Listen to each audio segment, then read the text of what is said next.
The videos you are seeing now shows how passengers are made to come down and walk on foot before crossing military checkpoints in the southeast. Very ugly experience. Someone sent me these videos of what Igbos are going through every day on the highway in the southeast, he said. Just from Enugu to Abia State, they came down at 7 military checkpoints and walked on foot. He also mentioned that there is about 30 checkpoints, if not more, just from Enugu to Abia State.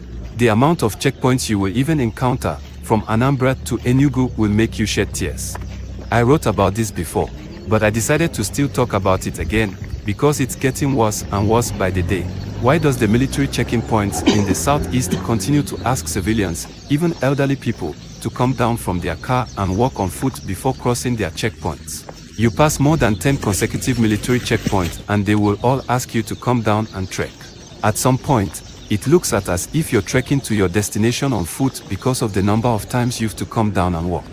Please, what does this have to do with security precautions for the military? This is pure humiliation and intimidation. Some people are saying it's because of the attacks and robbery they are facing at their checkpoints. So how will asking people to come down from their cars and walk on foot prevent further attacks from happening at their checkpoints?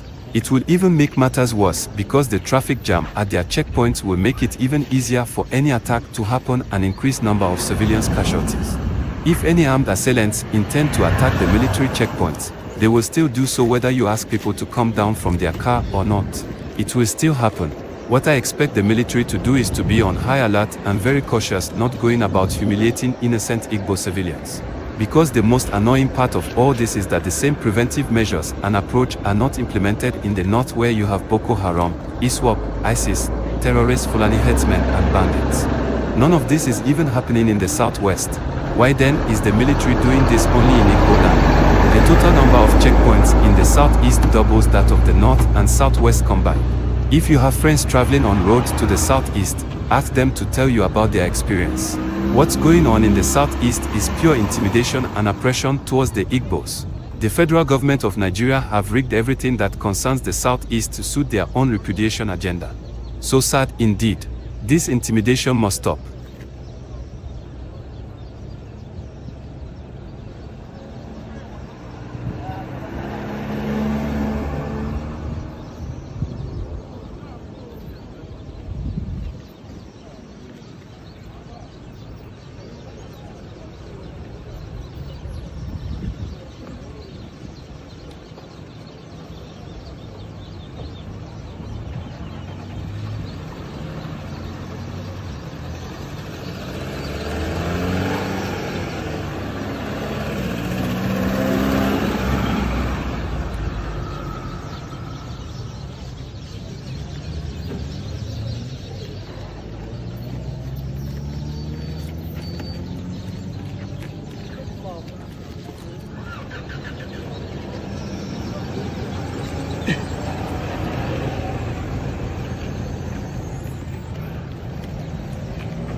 Auntie Blessing.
Come back, go back.